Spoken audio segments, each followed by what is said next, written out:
Covid രോഗബാധ ആരംഭിച്ചതിന് ശേഷം വളരെ പ്രത്യേകതയുള്ള ഒരു ദിനമാണിന്ന്. കാരണം 1000-ൽ പരം രോഗികളുണ്ടായ ദിവസമാണിന്ന്. ഇന്ന് 1038 പേർക്കാണ് രോഗം സ്ഥിരീകരിച്ചത്. ഇതുവരെ കോവിഡ് സ്ഥിരീകരിച്ചവരുടെ എണ്ണം 15032 സമ്പർക്കത്തിലൂടെ രോഗം ബാധിച്ചത് ഇന്ന് 785 പേർക്കാണ്. അതിൽ 57 പേരുടെ ഉറവിടം വ്യക്തമായിട്ടില്ല. വിദേശത്ത് നിന്ന് 87 പേരാണ്. മറ്റ് സംസ്ഥാനങ്ങളിൽ നിന്ന് 109 പേർ. കോവിഡ് മൂലം ഒരു മരണമാണ് ഇന്നുണ്ടായത്. ഇടുക്കി ജില്ലയിലുള്ള 75 വയസ്സുള്ള നാരായണനാണ് മരണപ്പെട്ടത്. അദ്ദേഹത്തിൻ്റെ നിര്യാണത്തിൽ അനുശോചനം രേഖപ്പെടുത്തുന്നു. 272 പേർ രോഗമുക്തി നേടി. പോസിറ്റീവായവരുടെ ജില്ല തിരിച്ചുള്ള കണക്ക്: തിരുവനന്തപുരം 226, കൊല്ലം 133, ആലപ്പുഴ 120, കാസർഗോഡ് 101, എറണാകുളം 92, മലപ്പുറം 61, തൃശ്ശൂർ 56, കോട്ടയം 51, പത്തനംതിട്ട 49, ഇടുക്കി 43, കണ്ണൂർ 43, പാലക്കാട് 34, കോഴിക്കോട് 25, വയനാട് 4. നെഗറ്റീവായവർ ജില്ല തിരിച്ചുള്ള കണക്ക്: തിരുവനന്തപുരം 9, കൊല്ലം 13, പത്തനംതിട്ട 38, ആലപ്പുഴ 19, കോട്ടയം 12, ഇടുക്കി 1, എറണാകുളം 18, തൃശ്ശൂർ 33, പാലക്കാട് 15, മലപ്പുറം 52, കോഴിക്കോട് 14, വയനാട് 4, കാസർഗോഡ് 43. കഴിഞ്ഞ 24 മണിക്കൂറിനകം 20,847 സാമ്പിളുകൾ പരിശോധിച്ചു. 1,59,777 പേരാണ് നിരീക്ഷണത്തിലുള്ളത്.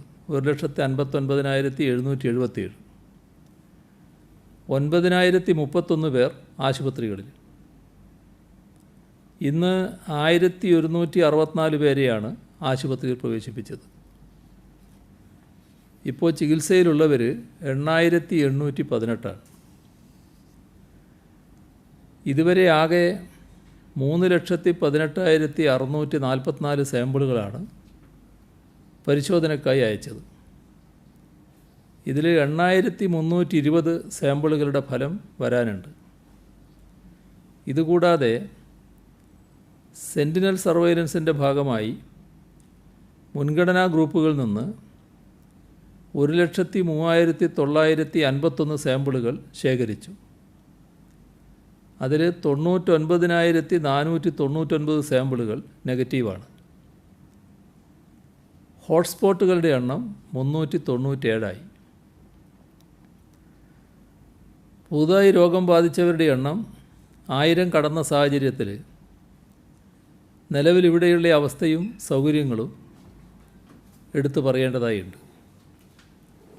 ഇപ്പോൾ ചികിത്സയിലുള്ള 8,056 പേരിൽ 53 പേർ ICUവിലാണ്. 9 പേർ വെന്റിലേറ്ററിലും. ഇന്ത്യയിൽ കേസ് പെർ മില്യൺ 864.4 കേരളത്തിൽ 419.1. ഫെറ്റാലിറ്റി റേറ്റ് ഇന്ത്യയുടേത് 2.41. കേരളത്തിൻ്റേത് 0.31. സംസ്ഥാനത്ത് ഇതുവരെ 86,959 പേരെ പ്രൈമറി കോണ്ടാക്റ്റുകളായി കണ്ടെത്തിയിട്ടുണ്ട്. സെക്കൻഡറി കോണ്ടാക്റ്റുകളായി 37,937 പേരെയാണ് കണ്ടെത്തിയത്. ആകെയുള്ള പോസിറ്റീവ് കേസുകളിൽ ഇപ്പോഴത്തെ കണക്കനുസരിച്ച് 65.16% അതത് പ്രദേശങ്ങളിൽ നിന്ന് തന്നെ ലോക്കലി എക്വയർഡ് വൈറസ് ബാധ ഉണ്ടായതാണ്. അതിൽ തിരുവനന്തപുരത്താണ് ഏറ്റവും കൂടുതൽ, 94.4%. കോവിഡ് ചികിത്സക്കായി മാത്രമുള്ള ആശുപത്രി കിടക്കകൾക്ക് പുറമെ 15,975 കിടക്കകൾ ഫസ്റ്റ് ലൈൻ ട്രീറ്റ്മെൻറ്റ് സെൻ്ററുകളിൽ തയ്യാറാക്കിയിട്ടുണ്ട്. അവയിൽ 4,535 പേരാണ് ഇപ്പോൾ ചികിത്സയിലുള്ളത്. ആരോഗ്യ പ്രവർത്തകർക്കായുള്ള 3,42,000 N95 മാസ്കുകളും 3,86,000 PPE കിറ്റുകളും 16,10,000 3 ലെയർ മാസ്കുകളും 40,30,000 ഗ്ലൗസുകളും സ്റ്റോക്കുണ്ട്. 80 വെന്റിലേറ്ററുകൾ കഴിഞ്ഞ ദിവസങ്ങളിൽ വാങ്ങിയിട്ടുണ്ട്. 270 ICU വെന്റിലേറ്ററുകൾ കേന്ദ്ര ഗവൺമെൻറ്റിൽ നിന്ന് ലഭ്യമായി. 2 ആഴ്ചക്കകം 50 വെന്റിലേറ്ററുകൾ കൂടി കേന്ദ്ര ഗവൺമെൻറ്റിൽ നിന്ന് പ്രതീക്ഷിക്കുന്നു. 6,007 വെന്റിലേറ്ററുകൾക്ക് രാപ്പകൽ പ്രവർത്തിക്കാൻ പാകത്തിലുള്ള ഓക്സിജൻ സ്റ്റോക്ക് ചെയ്തിട്ടുണ്ട്. 7 മെഡിക്കൽ കോളേജുകളിലും ലിക്വിഡ് ഓക്സിജൻ സൗകര്യം ലഭ്യമാണ്.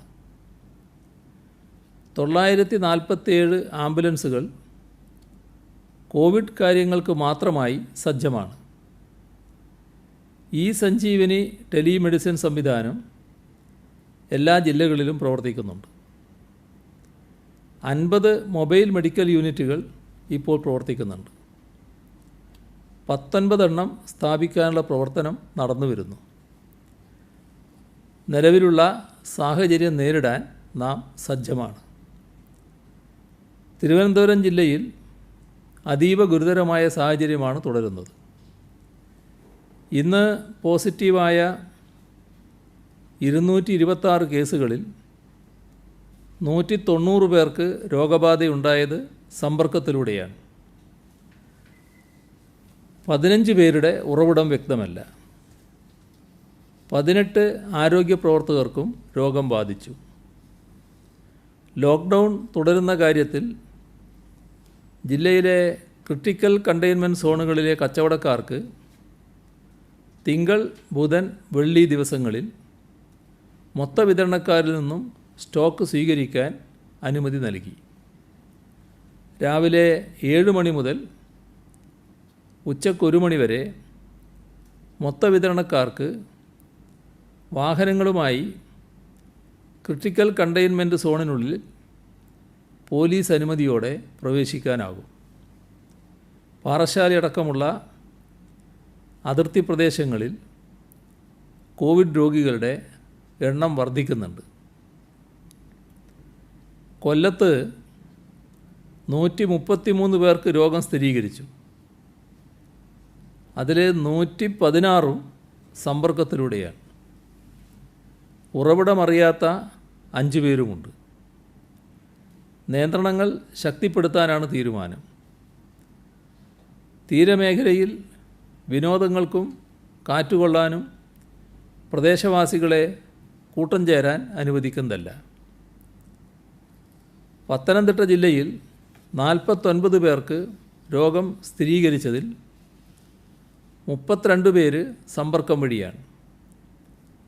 അടൂർ ജനറൽ ആശുപത്രിയിൽ ഡോക്ടർക്കും 3 ആരോഗ്യ പ്രവർത്തകർക്കും ചികിത്സയിലിരുന്ന 5 രോഗികൾക്കും കോവിഡ് സ്ഥിരീകരിച്ചതിനെ തുടർന്ന് ആശുപത്രിയിലെ മുഴുവൻ ജീവനക്കാർക്കും ആൻറ്റിജൻ ടെസ്റ്റ് നടത്തി.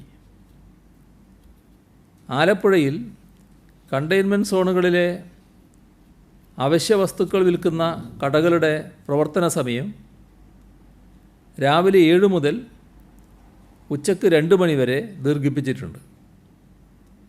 Vandanam TD medical college plasma തെറാപ്പിയിൽ സ്വയം പര്യാപ്തത നേടി. കോവിഡ് ചികിത്സക്കായി ആശുപത്രിയുടെ ബ്ലഡ് ബാങ്കിലുള്ള അഫേർസിസ് മെഷീൻ വഴി കോവിഡ് കോൺവാലൻ്റ് പ്ലാസ്മ ഇന്നലെ ശേഖരിച്ചു. കോട്ടയത്ത് രോഗം സ്ഥിരീകരിച്ച 51 പേരിൽ 46 പേർക്ക് സമ്പർക്കത്തിലൂടെയാണ് രോഗം ബാധിച്ചത്. മെഡിക്കൽ കോളേജ് ആശുപത്രിയിൽ ഗൈനക്കോളജി വിഭാഗത്തിൽ 5 സ്ത്രീകൾക്ക് രോഗം സ്ഥിരീകരിച്ചിട്ടുണ്ട്. ഇതിൽ 2 പേർ ഗർഭിണികളാണ്. ഇവർക്ക് ചികിത്സ ലഭ്യമാക്കുന്നതിനും സമ്പർക്ക പട്ടികയിലുള്ള എല്ലാവരെയും കണ്ടെത്തി ക്വാറന്റൈൻ ചെയ്യുന്നതിനും വാർഡുകൾ അണുവിമുക്തമാക്കുന്നതിനും നടപടി സ്വീകരിച്ചു. ഇടുക്കി ജില്ലയിൽ ഇന്ന് വണ്ണപ്പുറം, വാഴത്തോപ്പ്, രാജാക്കാട് എന്നിവിടങ്ങളിലാണ് കൂടുതൽ സമ്പർക്ക രോഗങ്ങൾ കണ്ടെത്തിയത്.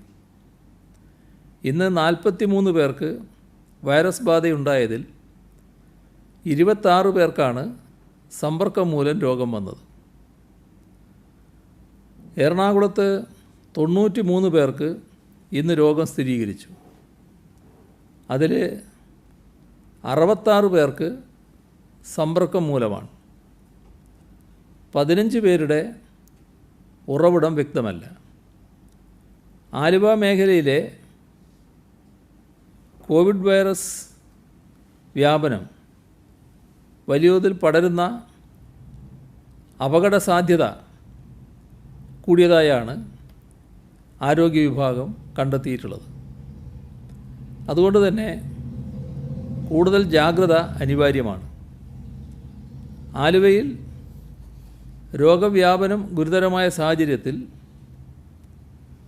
സമീപ പഞ്ചായത്തുകളായ ചൂർണിക്കര, എടത്തല, ചെങ്ങമനാട്, കരുമാലൂർ, കടുങ്ങല്ലൂർ, ആലങ്ങാട് ഇവയെല്ലാം കൂടി ഉൾപ്പെടുത്തി ഒരു ക്ലസ്റ്ററാക്കി പ്രതിരോധ നടപടികൾ ഊർജിതമാക്കും. ആലുവ ക്ലസ്റ്ററിൽ കർഫ്യൂ രാവിലെ 7 മുതൽ 9 വരെ മൊത്ത വിതരണവും 10 മുതൽ 2 വരെ ചില്ലറ വിൽപ്പനയും അനുവദിക്കും. ചെല്ലാനം മേഖലയിൽ രോഗവ്യാപനം കുറഞ്ഞിട്ടുണ്ട്. പ്രദേശത്തെ FLTCയിൽ കോവിഡ് പരിശോധന ആരംഭിച്ചു.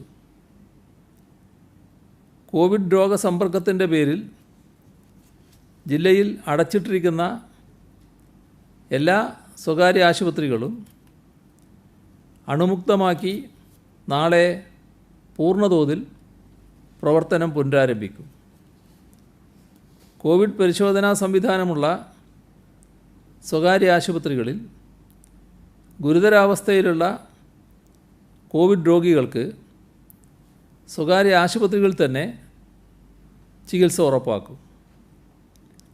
തൃശ്ശൂർ ജില്ലയിൽ പുതിയ ക്ലസ്റ്ററുകൾ രൂപപ്പെടുകയും സമ്പർക്ക വ്യാപന കേസുകൾ കൂടുകയും ചെയ്തതോടെ ജില്ലയിൽ കണ്ടെയ്ൻമെൻറ്റ് സോണുകളുടെ എണ്ണം വർദ്ധിച്ചു.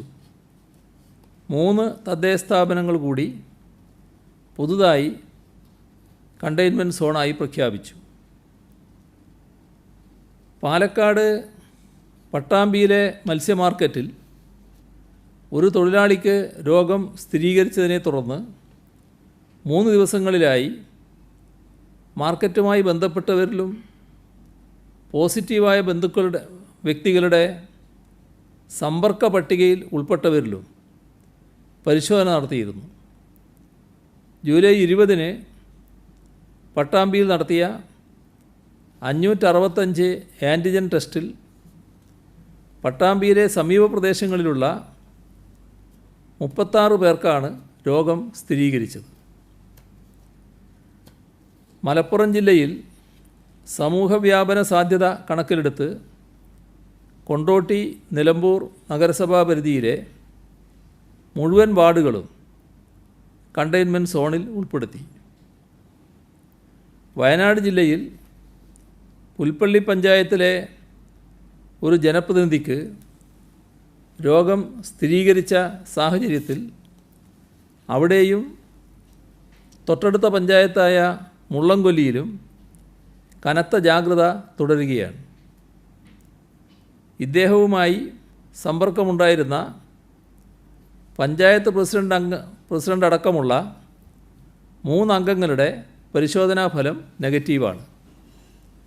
എന്നാൽ പൊതുപ്രവർത്തകനായതിനാൽ പ്രാഥമിക സമ്പർക്ക പട്ടികയിൽ കൂടുതൽ ആളുകൾ ഉൾപ്പെടാനുള്ള സാധ്യതയുണ്ട്.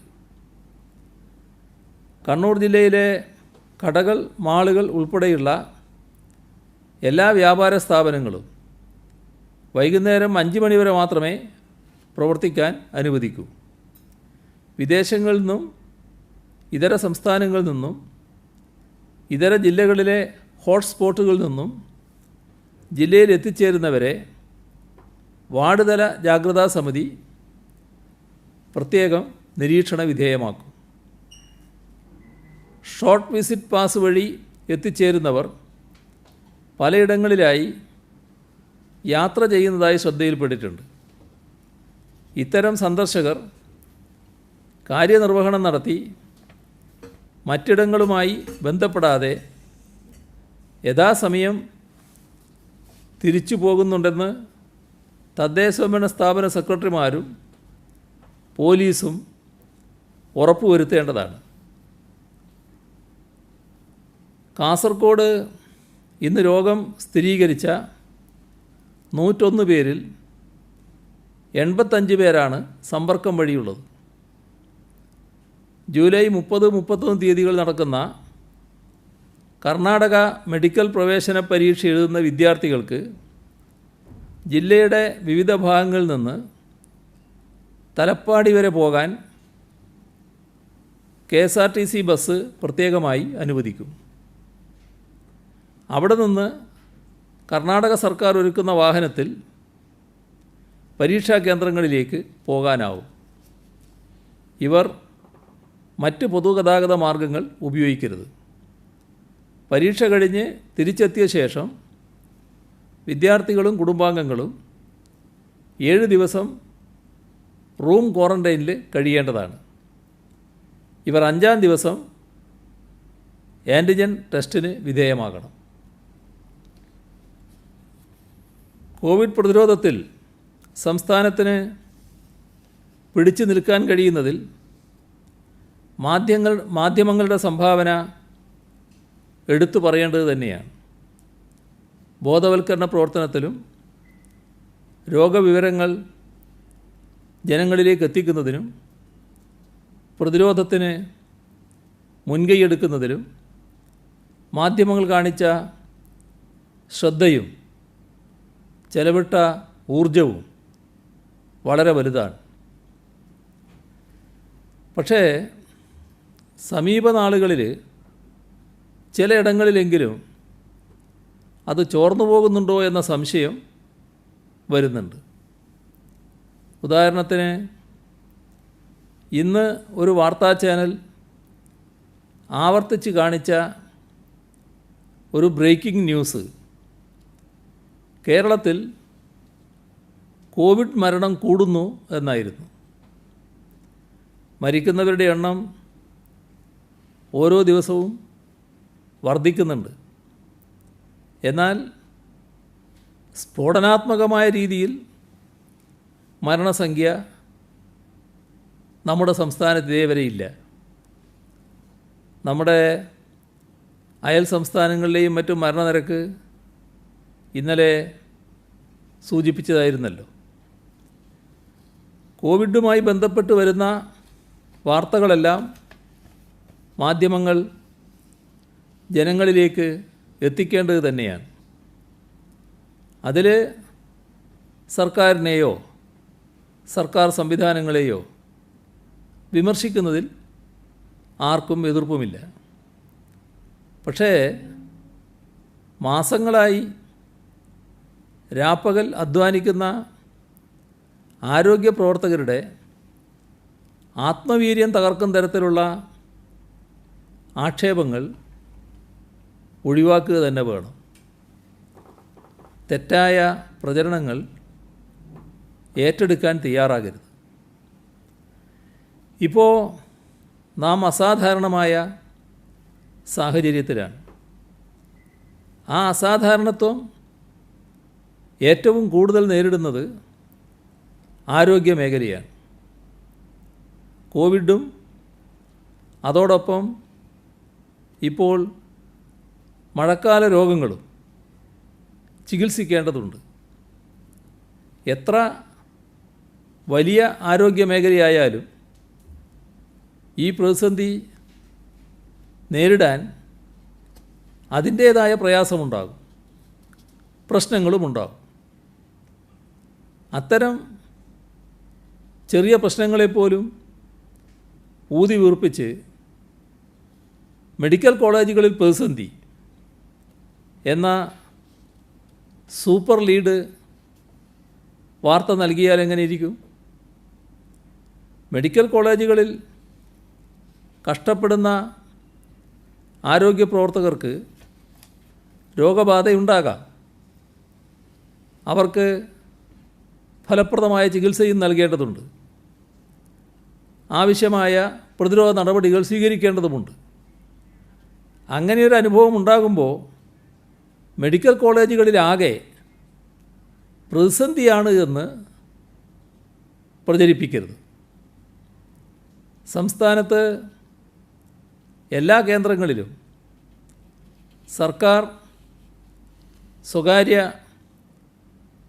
IMA ഉടമസ്ഥതയിലുള്ള ആംബുലൻസുകൾ കോവിഡ് രോഗികളെ കൊണ്ടുപോകാനായി സജ്ജമാക്കിയിട്ടുണ്ട്. ഒരാൾക്ക് രോഗം സ്ഥിരീകരിച്ചാൽ ആ സമയത്ത് തന്നെ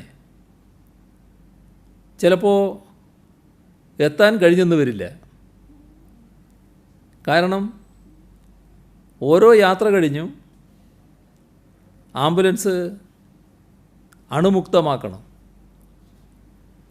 ഒരേ സമയത്ത് ഒന്നിലേറെ സ്ഥലങ്ങളിൽ കോവിഡ് ബാധ റിപ്പോർട്ട് ചെയ്തേക്കാം. ഗുരുതരാവസ്ഥയിലല്ലാത്ത രോഗികളാണെങ്കിൽ അവർ ഉള്ളിടത്ത് തന്നെ അല്പനേരം നിരീക്ഷണത്തിൽ തുടരുന്നതിൽ ഒരപകടവുമില്ല. കേരളത്തിന് പുറത്ത് പലയിടങ്ങളിലും രോഗബാധയുണ്ടെങ്കിലും അവശതയില്ലാത്ത ആളുകളെ വീട്ടിൽ തന്നെയാണ് ചികിത്സിക്കുന്നത്. ഇവിടെ നാം ആശുപത്രിയിലെത്തിക്കുന്നു. ആംബുലൻസ് സ്വാഭാവികമായ കാരണങ്ങളാൽ അല്പം വൈകുന്നത് ഒരു മഹാപരാധമായി എന്തിനാണ് ചിത്രീകരിക്കുന്നത്? അത്തരം തെറ്റായ പ്രചരണങ്ങൾക്കെതിരെ രോഗികൾ തന്നെ പരസ്യമായി പ്രതികരിക്കുന്നതും നാം കണ്ടതല്ലേ. ആശുപത്രികളിലും ഫസ്റ്റ് ലൈൻ ട്രീറ്റ്മെൻറ്റ് സെൻ്ററുകളിലും ചികിത്സയും ഭക്ഷണവും മറ്റ് സൗകര്യങ്ങളും സർക്കാർ ഏർപ്പെടുത്തുന്നുണ്ട്. ഒരുപക്ഷേ എന്തെങ്കിലും ചില പ്രത്യേക കാരണങ്ങളാൽ ഭക്ഷണം അല്പം വൈകിയെന്ന് വെക്കുക, അതിനെ സർക്കാരിൻ്റെ പരാജയം എന്ന് പറഞ്ഞ് ആക്ഷേപിക്കുന്നത് ശരിയല്ല. എറണാകുളം മെഡിക്കൽ കോളേജിൽ രോഗികൾക്ക് പീഡനം എന്നാണ് ഒരു ചാനൽ ദൃശ്യങ്ങൾ സഹിതം റിപ്പോർട്ട് ചെയ്തത്. അതല്ല എന്ന് വ്യക്തമാക്കിയപ്പോൾ അവർ ഖേദം പ്രകടിപ്പിച്ചു. ഏതോ കുബുദ്ധികൾ ചില ദൃശ്യങ്ങൾ കൂട്ടിച്ചേർത്ത് അപവാദ പ്രചരണത്തിനായി തയ്യാറാക്കിയതാണ്. ഇതിൽ ആ മാധ്യമവും വഞ്ചിക്കപ്പെടുകയാണ് ഉണ്ടായത്.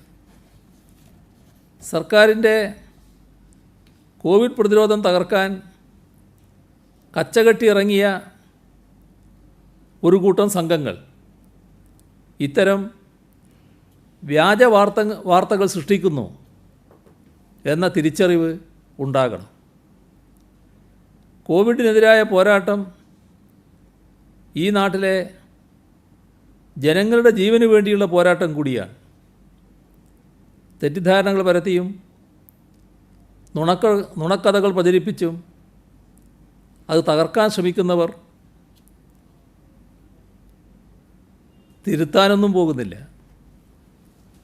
അവരാണ് കഴിഞ്ഞ ദിവസം ഒരു പ്രദേശത്ത് ജനങ്ങളെ ആരോഗ്യ പ്രവർത്തകർക്ക് നേരെ തിരിച്ചുവിട്ടത്. അങ്ങനെ സൃഷ്ടിക്കപ്പെട്ട അതൃപ്തി പരിഹരിക്കാൻ മുന്നിട്ടിറങ്ങിയവരെ തെറ്റായി ചിത്രീകരിച്ച് ഒരു ചിത്രം പ്രമുഖമായ മാധ്യമം പ്രസിദ്ധീകരിച്ചത് ഓർമ്മയില്ലേ?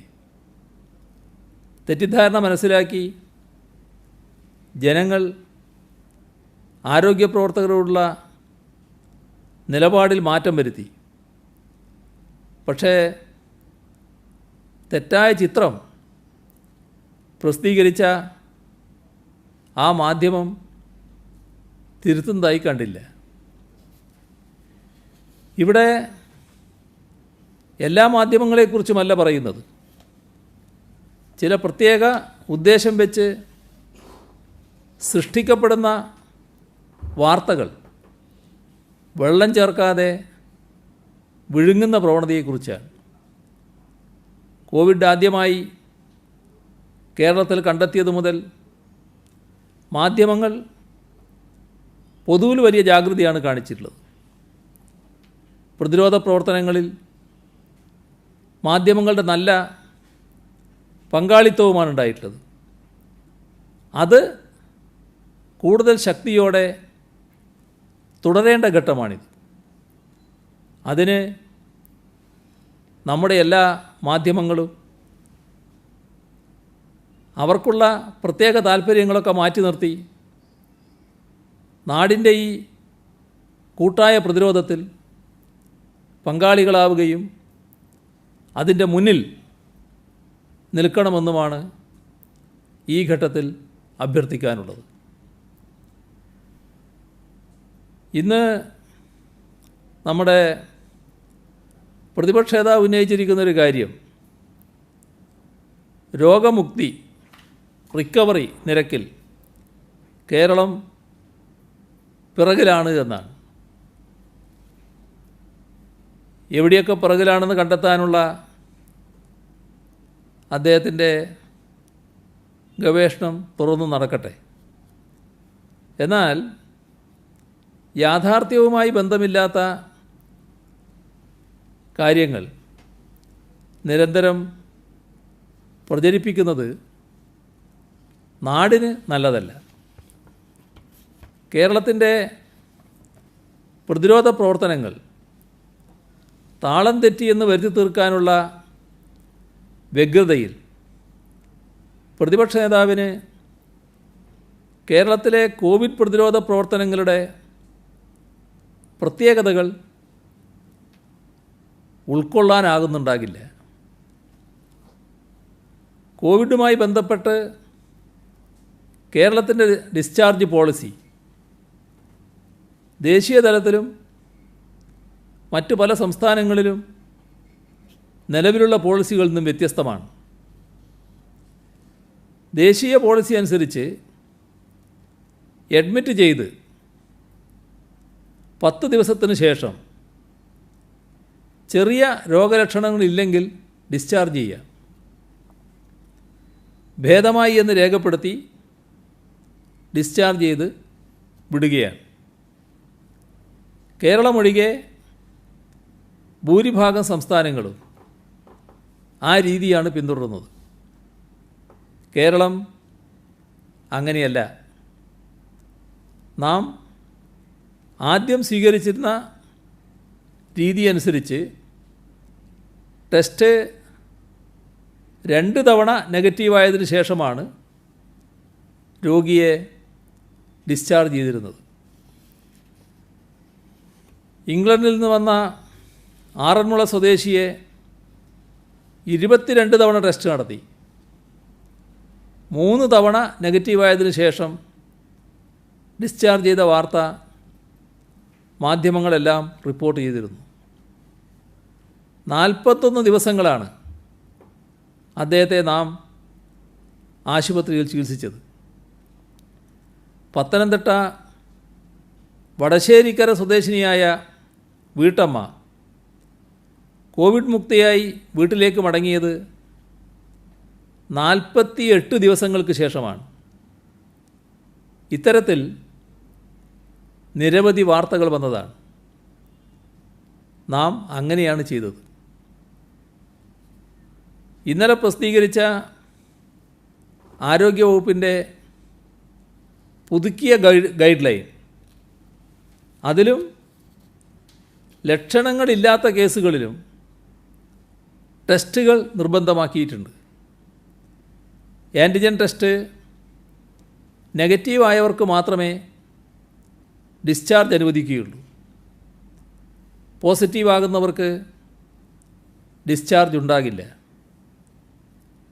നമ്മൾ മുന്നിലാണെന്ന് കാണിക്കാൻ വേണമെങ്കിൽ കേന്ദ്രത്തിൻ്റെ ഡിസ്ചാർജ് പോളിസി നമുക്കതേപടി പിന്തുടരാമായിരുന്നു.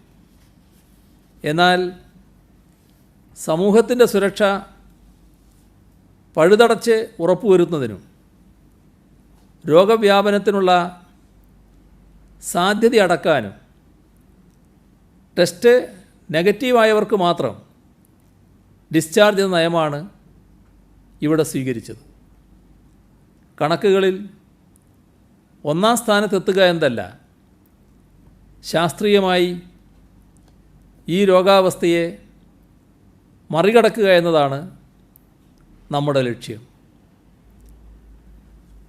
രോഗവ്യാപന തോത് കേരളത്തിൽ കൂടുതലാണെന്നാണ് പ്രതിപക്ഷ നേതാവ് പറയുന്നത്. കേരളത്തിൽ രോഗികളുടെ എണ്ണം മിക്ക പ്രദേശങ്ങളെക്കാളും കുറവായിരുന്നു എന്നത് നമ്മൾ പ്രത്യേകം ഓർക്കണം. പുതിയ കേസ് റിപ്പോർട്ട് ചെയ്യപ്പെടാത്ത ദിവസങ്ങൾ പോലും ഉണ്ടായിരുന്നു. അങ്ങനെയുള്ള അവസ്ഥയിൽ നിന്നും പെട്ടെന്ന് രോഗികളുടെ എണ്ണം കൂടുമ്പോൾ നിരക്ക് സ്വാഭാവികമായും കൂടും. ഉദാഹരണത്തിന് 10-20 ആകുമ്പോൾ 200% വർധനവിൻ്റെ നിരക്ക്. എന്നാൽ 1000 രോഗികളുടെ അടുത്ത് 1500 രോഗികളുണ്ടാകുമ്പോൾ വർധനവിൻ്റെ നിരക്ക് 150% ഉള്ളൂ. നിരക്ക് മാത്രം നോക്കുകയാണെങ്കിൽ 200 രോഗികളുള്ള സ്ഥലത്താണ് 1500 രോഗികളുള്ളടത്തേക്കാൾ ഗുരുതരമായ സ്ഥിതിവിശേഷമെന്ന് തോന്നും. എന്നാൽ യാഥാർത്ഥ്യം അതാണോ? തീർത്തും ലളിതമായ ഈ യുക്തി മനസ്സിലാകാത്തതുകൊണ്ടാണ് രോഗവ്യാപന തോതെടുത്തു വെച്ച് കേരളത്തെ മോശമായി ചിത്രീകരിക്കാൻ പലരും ആവേശം കാണിക്കുന്നത്. ഇന്നലെ 720 പേർക്കാണ് കേരളത്തിൽ രോഗം സ്ഥിരീകരിച്ചത്.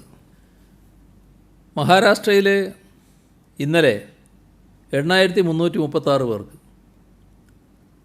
നമ്മുടെ തൊട്ടടുത്ത സംസ്ഥാനം തമിഴ്നാട്ടിൽ 4965 പേർക്ക്, കർണാടകയിൽ 3496 പേർക്ക്. ഇതിൽ ഓരോ സംസ്ഥാനത്തും രോഗം സ്ഥിരീകരിച്ചവരുടെ കണക്കാണ്. രാജ്യത്താകമാനം 37,724 പേർക്ക്. അപ്പോഴാണ് നമ്മുടെ കേരളത്തിൽ ഇന്നലെ 720 ഉണ്ടായത്. കേരളത്തിൽ മൂന്നാം ഘട്ടത്തിൽ പടിപടിയായി രോഗികളുടെ എണ്ണം കൂടി വരികയാണ്. ഇന്നത് 1000 കഴിഞ്ഞിരിക്കുന്നു. പക്ഷേ ദേശീയ തലത്തിലുള്ള ഏത് കണക്കെടുത്താലും കോവിഡ് സ്ഥിരീകരിക്കപ്പെട്ടതിന് ശേഷമുള്ള വ്യാപനം താരതമ്യേന കുറവാണ്. സങ്കീർണമായ സ്ഥിതിവിശേഷമാണ് ഒരു പാൻഡമിക് സ്വാഭാവികമായി സൃഷ്ടിക്കുക. ഒരുപാട് ഘടകങ്ങൾ അതിൽ ഉൾപ്പെട്ടിരിക്കുന്നു. നിരവധി സങ്കേതങ്ങളിലൂടെയാണ് വിദഗ്ധർ ഇത്തരം സ്ഥിതിവിശേഷങ്ങളെ വിശദീകരിക്കുന്നത്. വിമർശനങ്ങളുമായി വരുന്നവർ അവയെന്തെന്ന് മനസ്സിലാക്കാനുള്ള ആത്മാർത്ഥമായ ശ്രമം കൂടെ നടത്തണമെന്നാണ് അഭ്യർത്ഥന. പോലീസിൻ്റെ നിയന്ത്രണത്തിലുള്ള തിരുവനന്തപുരത്തെ Vattiyoorkavu shooting range Covid first line treatment സെൻ്ററായി ഉപയോഗിക്കുന്നതിന് വിട്ടു നൽകും. കോവിഡ് ബാധിതരാകുന്ന പോലീസ്, ആരോഗ്യ പ്രവർത്തകർ, ശുചീകരണ തൊഴിലാളികൾ ഇവർക്ക് വേണ്ടിയാണ് ഈ കേന്ദ്രം ഉപയോഗിക്കുക. പോലീസ് വകുപ്പിലെ ഡോക്ടർമാരുടെ സേവനവും ഇവിടെ ലഭ്യമാക്കും. 50 പേർക്ക് താമസിക്കാനുള്ള സൗകര്യമാണ് ഇവിടെ ഉണ്ടാക്കുക. ജൂലൈ 20 വരെ 267 ആരോഗ്യ പ്രവർത്തകരാണ് സംസ്ഥാനത്ത് കോവിഡ് രോഗബാധിതരായത്. 62.55% ആരോഗ്യ പ്രവർത്തകരും ആശുപത്രികളിൽ രോഗികൾക്ക് ശുശ്രൂഷ നൽകിയിരുന്നവരാണ്. 41% പേർ നേരിട്ട് ശുശ്രൂഷ നൽകിയവർ, 22% പേർ ഇൻഡയറക്റ്റ് പേഷ്യൻ്റ് കെയർ നൽകിയവർ, 23.2% പേർ ഫീൽഡ് വർക്കിൽ ഏർപ്പെട്ടിരുന്നവർ, 63 നഴ്സുമാർക്കും 47 ഡോക്ടർമാർക്കുമാണ് ഇതുവരെ രോഗം പിടിപെട്ടത്. ഇന്ത്യയിലെ മൊത്തം സ്ഥിതിവിശേഷം വിലയിരുത്തുമ്പോൾ നമ്മുടെ ആരോഗ്യ പ്രവർത്തകർക്ക് മെച്ചപ്പെട്ട സുരക്ഷ ഒരുക്കാൻ നമുക്കായി എന്ന് മനസ്സിലാക്കാൻ സാധിക്കും. ഇതിനകം 100-ൽ പരം ഡോക്ടർമാർ കോവിഡ് ബാധിച്ച് രാജ്യത്ത് മരണമടയുകയുണ്ടായി. കേരളമൊരുക്കിയ സുരക്ഷയും സൗകര്യങ്ങളും നൽകിയ പിന്തുണയും നമ്മുടെ ആരോഗ്യ പ്രവർത്തകരെ അത്തരമൊരു സാഹചര്യത്തിലേക്ക് വീഴാതെ കാത്തു. ഇപ്പോൾ രോഗങ്ങൾ കൂടിയ അവസരത്തിൽ ആരോഗ്യ പ്രവർത്തകരുടെ സുരക്ഷ കൂടുതൽ ശക്തമാക്കാനുള്ള നടപടി സർക്കാർ സ്വീകരിക്കും.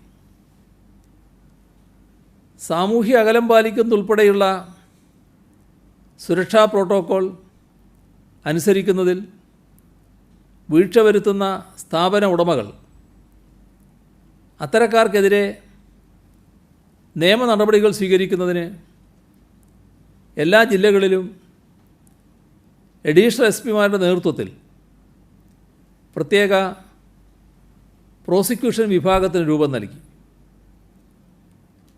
സർക്കാരിൻ്റെയും പോലീസിൻ്റെയും നിയമപരമായ നിർദ്ദേശങ്ങൾ അനുസരിക്കാത്ത സ്ഥാപന ഉടമകൾക്കെതിരെ അറസ്റ്റ് ഉൾപ്പെടെയുള്ള നടപടികൾ സ്വീകരിക്കുമെന്ന് നേരത്തെ തന്നെ വ്യക്തമാക്കിയതാണ്.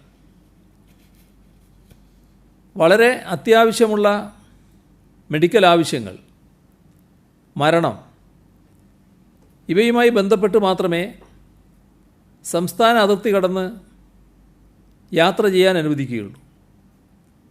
ഇങ്ങനെ യാത്ര ചെയ്യുന്നവർ ആവശ്യം വ്യക്തമാക്കി ഈ ജാഗ്രതാ പോർട്ടലിൽ രജിസ്റ്റർ ചെയ്യേണ്ടതാണ്.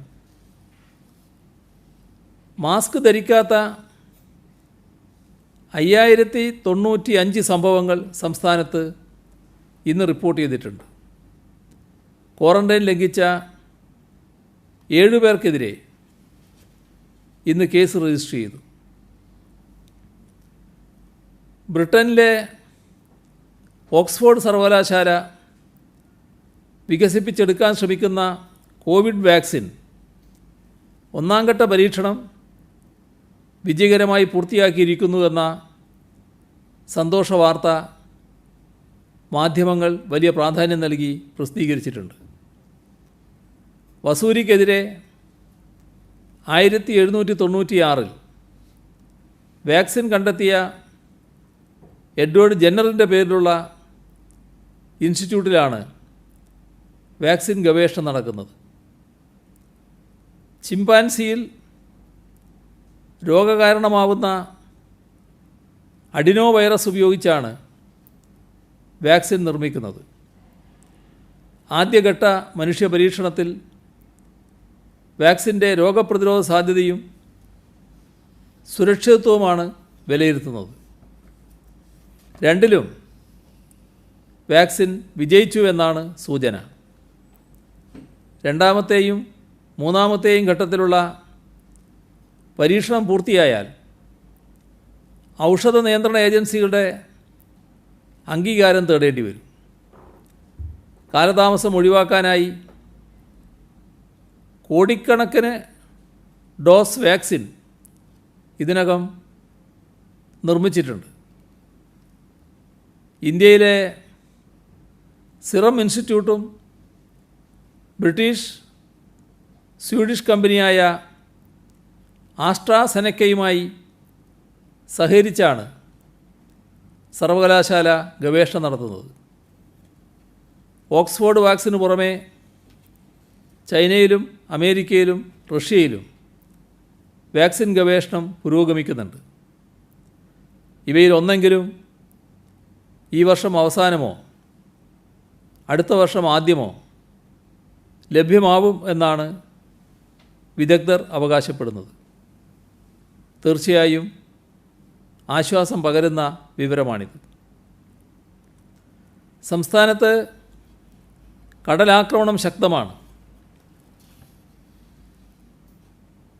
തീരശോഷണം നേരിടുന്ന 30 തദ്ദേശഭരണ സ്ഥാപനങ്ങൾ കണ്ടെയ്ൻമെൻറ്റ് സോണുകളാണ്.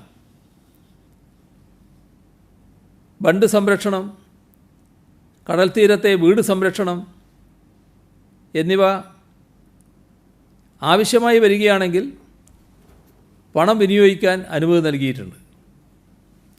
തദ്ദേശഭരണ സ്ഥാപനത്തിനും ജലസേചന വകുപ്പിനും കൃഷി വകുപ്പിനും സ്വന്തമായി ഈ പ്രവൃത്തിക്ക് പണം ലഭ്യമല്ല എങ്കിൽ മണൽ നിറച്ച കയർ ചാക്കുകളോ ജിയോ ട്യൂബുകളോ ഇടുന്ന പ്രവൃത്തികൾക്ക് ഒരു പഞ്ചായത്തിൽ പരമാവധി 2 ലക്ഷം രൂപ, മുനിസിപ്പാലിറ്റിയിൽ 3 ലക്ഷം രൂപ, കോർപ്പറേഷനിൽ 5 ലക്ഷം രൂപ വരെ ദുരന്ത പ്രതികരണ നിധിയിൽ നിന്ന് വഹിക്കും. കോവിഡിൻ്റെ പശ്ചാത്തലത്തിൽ ഓണത്തോടനുബന്ധിച്ച് 88 ലക്ഷത്തോളം വരുന്ന റേഷൻ കാർഡ് ഉടമകൾക്ക് പലവ്യഞ്ജന കിറ്റുകൾ സൗജന്യമായി വിതരണം ചെയ്യും. 11 ഇനങ്ങളാണ്: പഞ്ചസാര, ചെറുപയർ, വൻപയർ, ശർക്കര, മുളകുപൊടി, മല്ലിപ്പൊടി, മഞ്ഞൾപ്പൊടി, സാമ്പാർ പൊടി, വെളിച്ചെണ്ണ, സൺഫ്ലവർ ഓയിൽ, പപ്പടം, സേമിയ, പാലട, ഗോതമ്പ് നുറുക്ക് ഇതെല്ലാമാണ് കിറ്റിലുണ്ടാവുക. ആഗസ്റ്റ് അവസാന ആഴ്ചയോടെ വിതരണം തുടങ്ങും. ഇതുകൂടാതെ മതിയായ അളവിൽ റേഷൻ ധാന്യവിഹിതം ലഭിക്കാത്ത മുൻഗണനാ ഇതര വിഭാഗങ്ങൾക്ക് ആഗസ്റ്റിൽ 10 കിലോ അരി വീതം 15 രൂപ നിരക്കിൽ വിതരണം ചെയ്യും. Confederation of real estates development association of India അവരുടെ നേതൃത്വത്തിൽ പത്തനംതിട്ട ജില്ലയിൽ കോവിഡ് റാപ്പിഡ് പരിശോധനയ്ക്കായി വാഹനം കൈമാറിയിട്ടുണ്ട്. കോഴിക്കോട് ജില്ലയിലെ ഹയർ സെക്കൻഡറി വിഭാഗം NSS വളണ്ടിയർമാർ ജില്ലയിലെ കോവിഡ് ഫസ്റ്റ് ലൈൻ ട്രീറ്റ്മെൻറ്റ് സെൻ്ററുകളിലേക്ക് 4,63,200 രൂപ വില വരുന്ന 5,790 ബെഡ്ഷീറ്റുകൾ കൈമാറിയിട്ടുണ്ട്. ദുരിതാശ്വാസ നിധിയിലേക്കുള്ള സഹായം KSRTC പെൻഷനേഴ്സ് ഓർഗനൈസേഷൻ അംഗങ്ങളിൽ നിന്ന് സ്വരൂപിച്ച 67,82,301 രൂപ. നേരത്തെ ഇവർ 10 ലക്ഷം രൂപ കൈമാറിയിരുന്നു. LIC പെൻഷനേഴ്സ് അസോസിയേഷൻ കോഴിക്കോട് ജില്ല 4 ലക്ഷം രൂപ. National federation of postal employees Kannur ജില്ല 1,50,000 രൂപ. പിലിക്കോട് നവദമ്പതികളായ EV മേഘ, സജിൻ എന്നിവർ 1 ലക്ഷം രൂപ.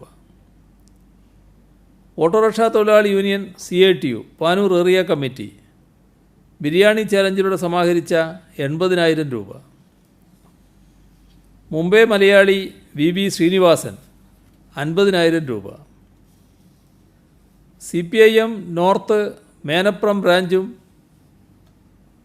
ചെമ്പട വാട്സാപ്പ് ഗ്രൂപ്പും ബിരിയാണി ചാലഞ്ചിലൂടെ സമാഹരിച്ച 50,000 രൂപ. Kerala excise staff association Kasaragod ജില്ലാ കമ്മിറ്റി 50,000 രൂപ. തൃക്കരിപ്പൂർ EK നായനാർ അക്കാദമി 50,000 രൂപ. മുഴക്കോം ചാലക്കാട്ട് മാടം ചെക്കിപ്പാറ ഭഗവതി ക്ഷേത്രം 50,000 രൂപ. Challengers arts and sports club Melur Kalamandiram biryani ഫെസ്റ്റിലൂടെ സമാഹരിച്ച 44,444 രൂപ. NG കമ്മത്ത് സ്മാരക കലാവേദി ചായോത്ത് 34,583 രൂപ. Cosmo arts and sports club Thuvakkunnu Chirakkara biryani ചാലഞ്ചിലൂടെ സമാഹരിച്ച 26,500 രൂപ. SFI കാഞ്ഞങ്ങാട് ഏറിയ കമ്മിറ്റി 25,000 രൂപ. Kayyur EK Nayanar arts and sports club 25,210 രൂപ. ഇത്രയും വിവരങ്ങളാണ് ഇന്ന് കൈമാറാനുള്ളത്.